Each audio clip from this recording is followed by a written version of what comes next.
¿Alguna vez han sentido, no sé, esa sensación de que un anillo que siempre quedó bien, de repente aprieta?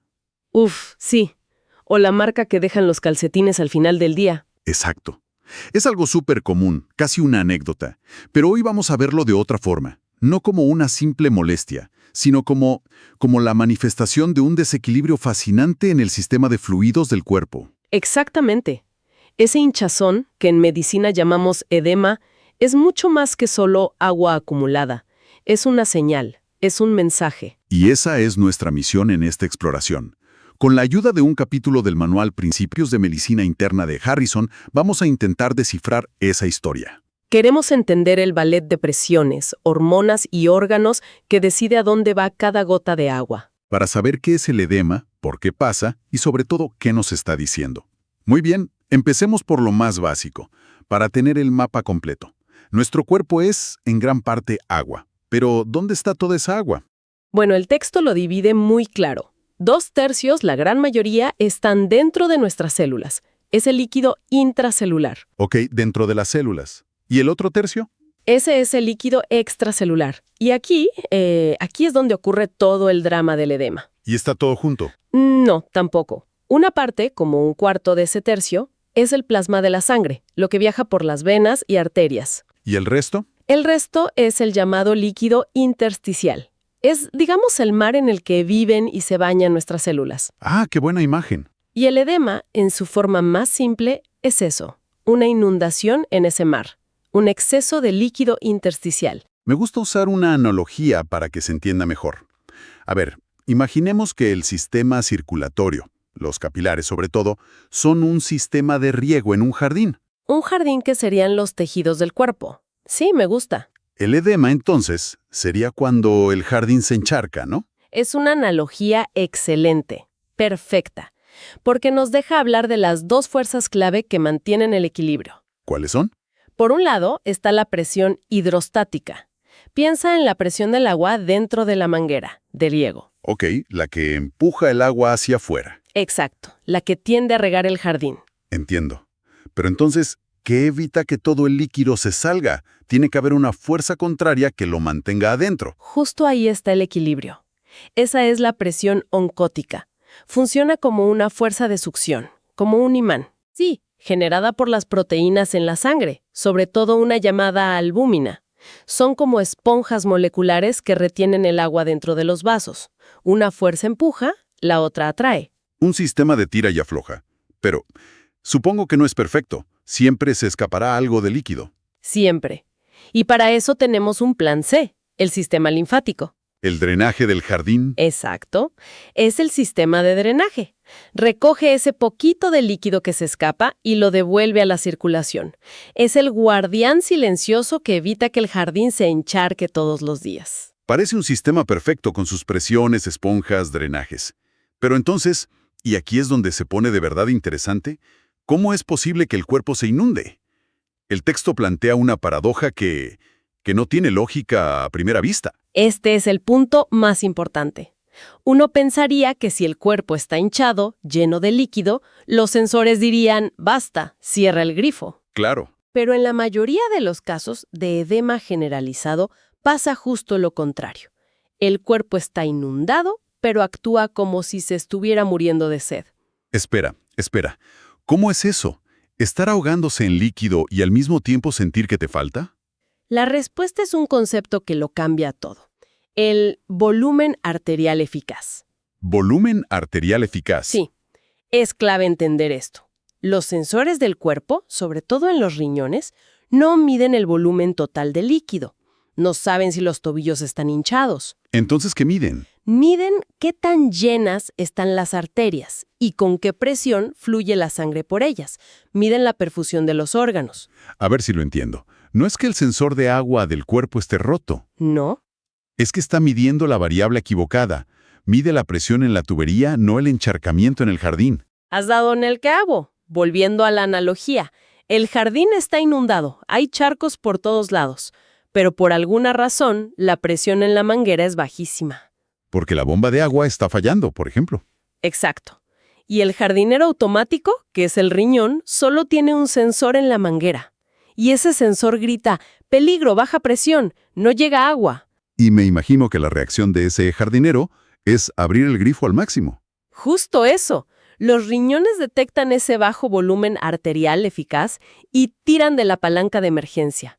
Lo interpretan como una hemorragia o una deshidratación grave. Y al intentar corregirlo, lo empeoran todo. Echan más leña al fuego. Y empeoran la inundación. Ok, vamos a desglosar esto.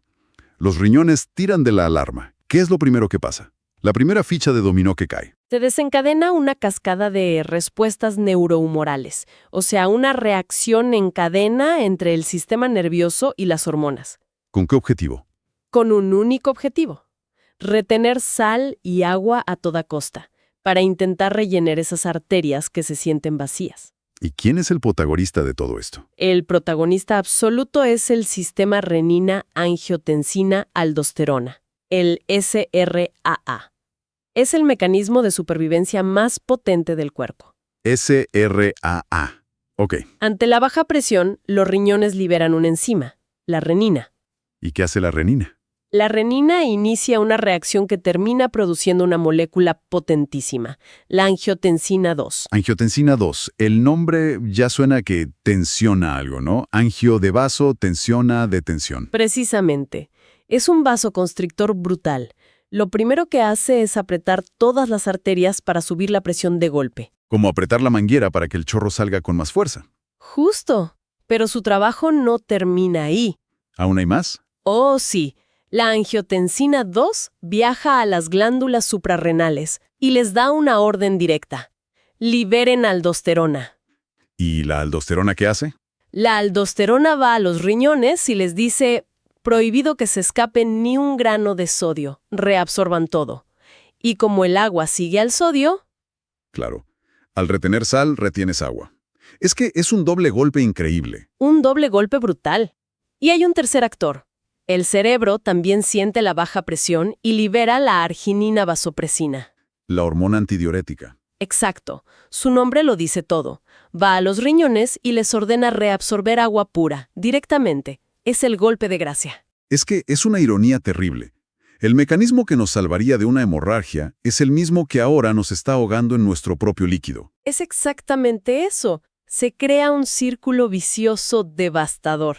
Los riñones retienen sal y agua para llenar las arterias, pero como el problema de fondo sigue ahí, El corazón que no bombea o la falta de proteínas. pues todo ese líquido extra se fuga al espacio intersticial y el edema empeora. El jardín se inunda más y más y el jardinero sigue abriendo el grifo. A ver, ante una respuesta tan bestia, ¿no hay ningún mecanismo de seguridad? ¿Ninguna voz que diga, paren, se están equivocando? Sí, la hay. Son los buenos de esta historia. Los péptidos natriuréticos, el ANP y el BNP. ¿Y esos de dónde salen? Los libera el propio corazón cuando sus paredes se estiran demasiado por el exceso de volumen.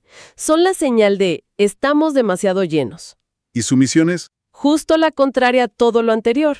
Le dicen a los riñones que eliminen sodio y agua. De ahí su nombre, natriurético, que significa expulsar sodio en la orina. Y ayudan a relajar los vasos. Exacto. Son los frenos de emergencia.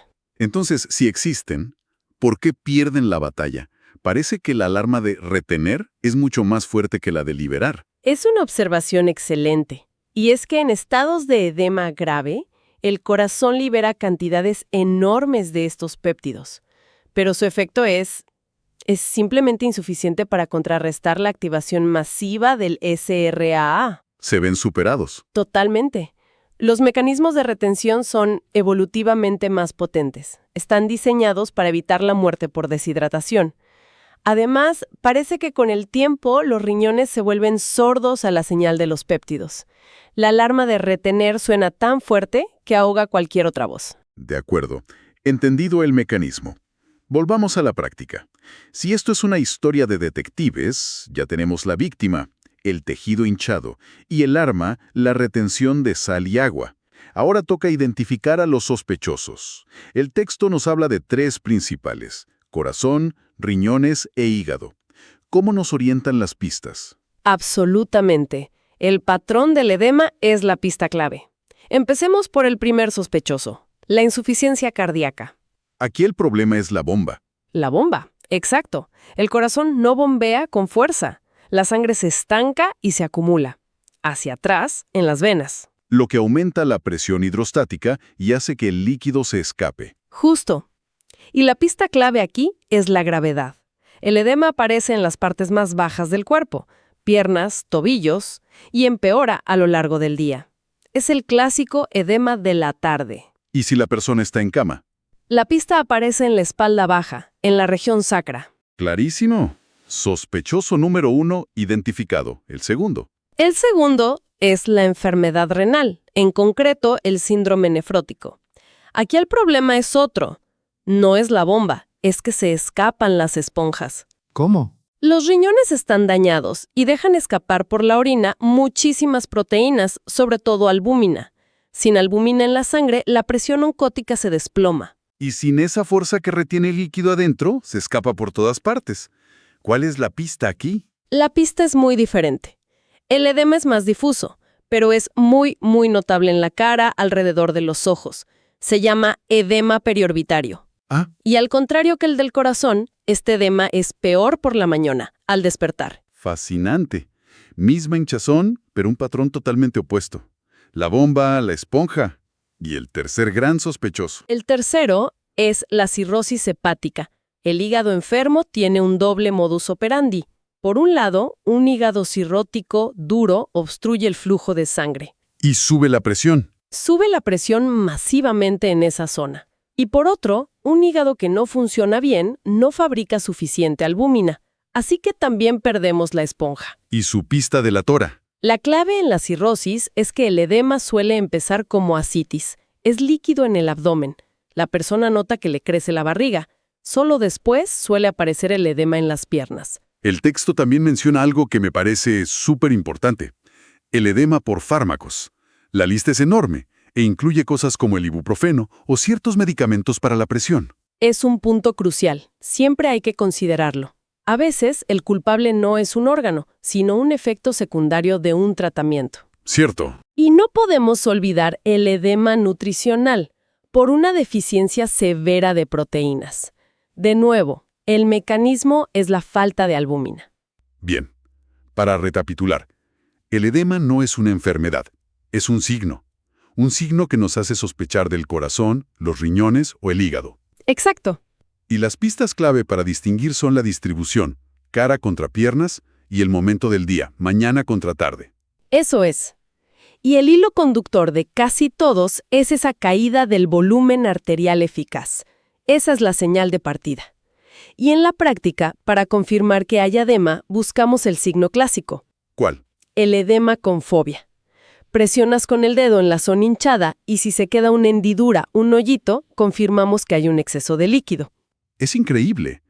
¿Cómo un signo tan simple, un tobillo hinchado, nos abre una ventana a esta interacción tan compleja entre física, química, hormonal y la función de nuestros órganos? Totalmente. Y para dejar una reflexión final, el texto menciona otro tipo de edema, el linfedema. Este es diferente, ¿no? Sí, aquí el problema no son las presiones, es que el sistema de drenaje, el sistema linfático, está obstruido, el desagüe del jardín está atascado. Y eso debe ser un desafío completamente distinto. Enorme, porque en el linfedema no solo se acumula líquido, sino también proteínas que no pueden evacuarse. Y esas proteínas actúan como esponjas locales, atrayendo más agua. Justo. Crean un edema duro, fibrótico, muy difícil de tratar. Y la reflexión que nos deja esto es... Pues nos plantea una pregunta interesante sobre el futuro. La mayoría de los tratamientos hoy, los diuréticos, se centran en forzar al riñón a eliminar agua. en vaciar el jardín inundado. Exacto. Pero, ¿y si las terapias del mañana pudieran ir más allá? ¿Y si en lugar de solo achicar agua, nos enfocáramos en reparar o potenciar el propio sistema de drenaje del cuerpo? Quizás la solución a largo plazo no esté solo en sacar el agua, sino en arreglar las tuberías de desagüe.